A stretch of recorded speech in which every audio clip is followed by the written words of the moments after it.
De l'eau qui nous est na aujourd'hui, c'est ça même de l'eau qui tout le temps nous tient na. C'est ça même de l'eau nous utiliser et jeter par la suite.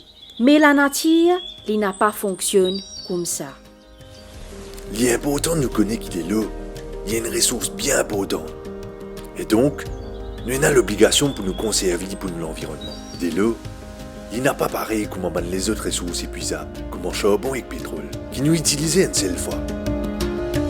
La nature, les recycle même de l'eau et ramène ça même de l'eau pour réutiliser après qu'il passe par un processus. Ce processus-là, nous appelons le cycle de l'eau, qui recircule de l'eau la terre à travers une étape qui nous appelle l'évaporation, la condensation et la collection.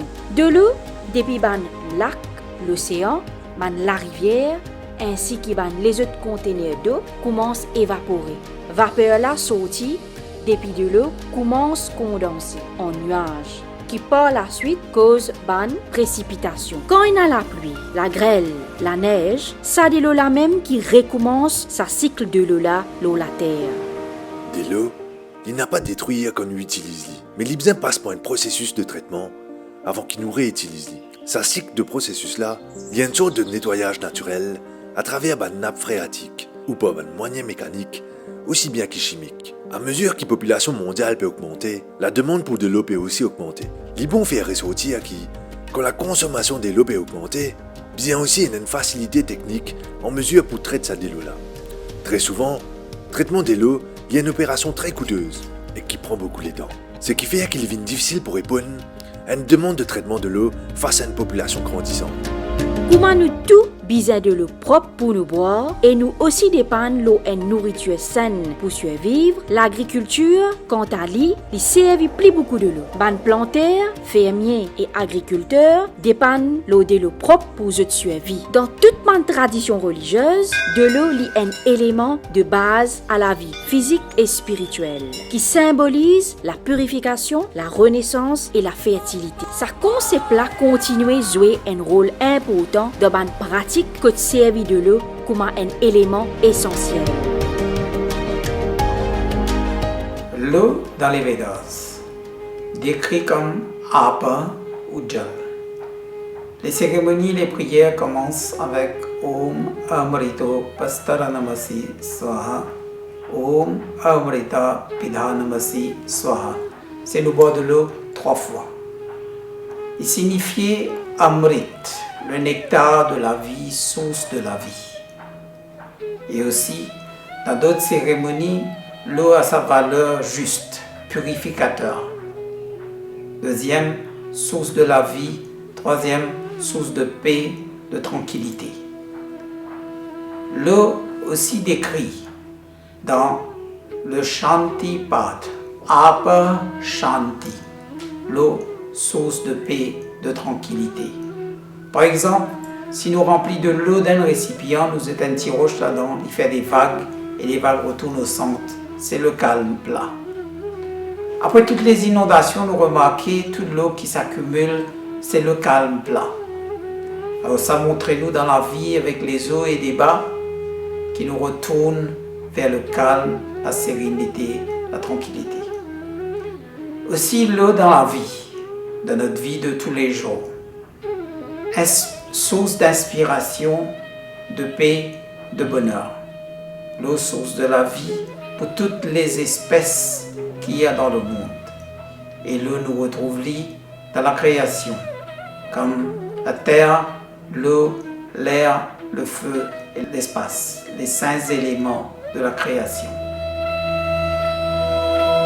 De l'eau est une place sacrée dans toutes les religions du monde. Dans une religion majeure comme la christianité, l'islam, le judaïsme, l'hindouisme, le bouddhisme et la foi bahaï, de l'eau est une place primordiale et importante. De l'eau reste une commodité centrale et essentielle à la vie.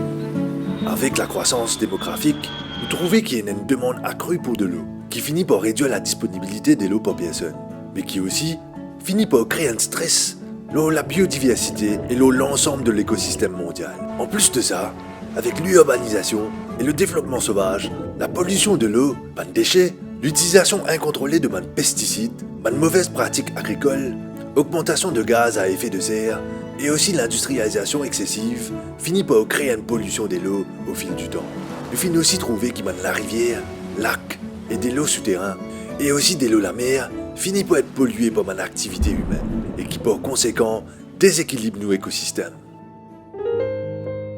Dans le temps, la vie se formait autour des rivières, des cours d'eau, car c'était la première nécessité pour que la création puisse vivre. L'eau fait partie de l'être humain, déjà dans l'embryon maternel et jusqu'au rite funéraire. L'eau est un agent hospitalier. Dans l'ancien temps, on lavait les pieds des invités avant qu'ils puissent être à table. Et de même, dans le baptême, l'eau a une place importante. Cette eau qui est grâce de Dieu, don de Dieu, est une bénédiction pour les uns et les autres. Aujourd'hui, l'eau a la valeur de la vie, car c'est Dieu qui est présent dans cette eau qu'il nous donne. De l'eau est vitale pour la protection contre une maladie, pour teindre du feu, pour l'usage quotidien, pour le développement économique et la qualité de vie. Mais si pena l'infrastructure qui besoin pour distribuer de l'eau en volume et en quantité, une communauté n'a pas capable d'exister. La pollution de l'eau, il n'a pas résisté l'eau de l'eau, mais il passe à travers la terre pour aller jusqu'à bonnes plantes, légumes et aussi bonnes fruits à travers l'irrigation et bonnes déchets chimiques, également touchant à bonnes animaux, qui finit par boire ça de l'eau polluée là. C'est comme ça que nous trouvons nos bonnes ressources alimentaires affectées de manière très négative. La disponibilité de l'eau propre pour boire et consommer, ainsi que sur l'usage à l'irrigation, invite un problème d'urgence à l'échelle internationale, alors que la population mondiale peut continuer à augmenter et n'a plus de pollution et changement climatique qui peut provoquer la sécheresse. Les bons faire ressortir que la quantité de l'eau qui reste disponible sur la Terre pour servir reste pareille face à une population mondiale grandissante, à côté et n'a plus de pollution et l'usage de bannes toxines. Jusqu'à l'an 2030, la majeure partie du monde n'a pas pu avoir accès à de l'eau. Donc, nous besoin prendre compte parce qu'il peut affecter nous et nous la famille aussi. Pour faciliter l'accès à de l'eau potable, nous pouvons gagner plus de profit dans un domaine comme la santé, l'éducation et le progrès économique. Au moins 40% de la population mondiale reste dans une région du monde côté difficile ou même impossible pour gagner accès à de l'eau potable afin de satisfaire leurs besoins quotidiens. En islam, l'eau est très importante. Il est considéré comme un bienfait de Dieu. D'ailleurs, dans le Coran, l'eau est citée à plusieurs reprises. Par exemple, le trône d'Allah est décrit comme flottant sur l'eau. Le paradis est présenté comme des rivières sous lesquelles coulent des ruisseaux. L'eau n'est pas seulement une source de vie, mais la vie elle-même est faite d'eau. Pour le musulman, l'eau est une source de purification. Il est appelé à prendre un grand bain régulièrement, connu comme ghusl. Il utilise l'eau pour ses ablutions avant chaque prière. Et quand le musulman meurt, son cadavre est lavé avec l'eau avant de l'enterrer. En ce qui concerne les principes de distribution d'eau, le musulman est appelé à respecter certains points. Par exemple, il doit être équitable dans la distribution d'eau. Il ne doit pas accumuler l'eau, mais doit permettre aux autres d'en bénéficier. Pour le musulman, toutes les créatures de Dieu, que ce soit humaines ou animales, ont le droit d'accès à l'eau, ainsi que l'environnement, car le Coran nous dit que l'eau est aussi pour la flore. Le musulman doit faire beaucoup attention à l'eau, il doit bien gérer l'eau, car le Coran nous informe que l'eau est limitée et ne doit pas être gaspillée. Avec la consommation de l'eau polluée, nous finissons par attraper une maladie et une productivité dans le secteur agricole aussi impactée. Nous aussi trouvons une réduction et la destruction de notre biodiversité dans nos zones marines et aquatiques. Tout ça, ce problème-là, finit par augmenter le coût de traitement de l'eau potable et aussi nos services publics. Il est bien triste quand nous réalisons que de l'eau est aussi une source de tension et un facteur de conflit dans beaucoup de pays et ban État pour diverses raisons. Parmi nous trouve ban dispute territoriale et dans la guerre pour ban ressources naturelles et ban avantages stratégiques. Sa ban conflit là arrivé entre ban pays et dans ban pays, soit l'eau de l'eau douce ou l'eau de l'eau salée. Mais conflit l'eau de l'eau douce plus commun parce que de l'eau potable est une ressource nécessaire mais rare.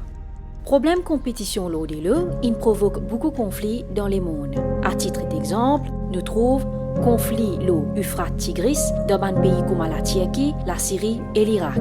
La coopération interétatique, l'utilisation de l'eau entre la Turquie et l'Arménie malgré une tension. Dispute l'eau ban projet de dam qui touche la rivière Mekong en Chine et Laos. Nous avons aussi la construction de Grand Ethiopian Renaissance Dam qui peut provoquer un problème permanent de l'eau par une réduction drastique du niveau de l'eau en Égypte. Sa dame-là est construite pour la production de l'hydroélectricité, mais malheureusement, il peut impacter la consommation ainsi que l'accès à de l'eau dans la rivière Nil en Égypte. Et donc, il est absolument nécessaire que l'être humain repense l'utilisation de l'eau et protège la composition naturelle de la Terre, de l'eau et l'air, qui est nécessaire pour la continuité durable de la vie, l'environnement et aussi la planification de bonnes ressources naturelles. Dimoun besoin de l'eau potable pour l'irrigation et génère l'énergie. C'est sa bonne raison-là pour laquelle de l'eau reste au centre des ban conflits. Tout ban religion donne l'importance à la distribution équitable de ban ressources naturelles. La relation entre l'usage matériel et spirituel de l'eau est illustrée dans plusieurs religions à travers la pratique des ablutions. Par exemple, le lavage du visage et des mains avant les prières prescrites. Dans la foi bahaï également, nous retrouvons la pratique des ablutions qui précèdent les prières obligatoires de toute souillure de ce monde terrestre.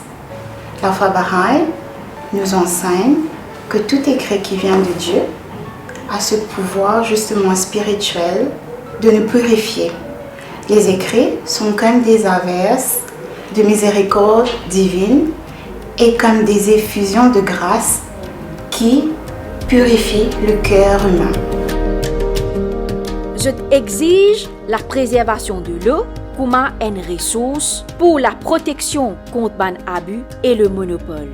La religion condamne la monopolisation de l'eau. L'homme lui reste le gardien des bonnes ressources naturelles et non le propriétaire. La crise mondiale, l'eau de l'eau, reste un problème majeur du monde et que la génération future n'a pour faire face. Il est très probable que la crise mondiale l'eau de l'eau capable d'amener une troisième guerre mondiale, car de l'eau devient de plus en plus rare si nous pas amène un changement. Nous capables de gérer ce problème-là si seulement nous décidons pour agir dès maintenant. Avec l'utilisation consciente de l'eau, nous sommes capables d'empêcher la pollution et la perdition de nos ressources naturelles comme de l'eau. Nous devons agir avec une conscience que la vie des générations futures qui dans nous la vie. What would happen if we don't care for water? Our grandfathers saw it in rivers. Our fathers saw it in lake. We saw it in tap. Our children saw it in bottle. Where will our grandchildren see it? In capsules?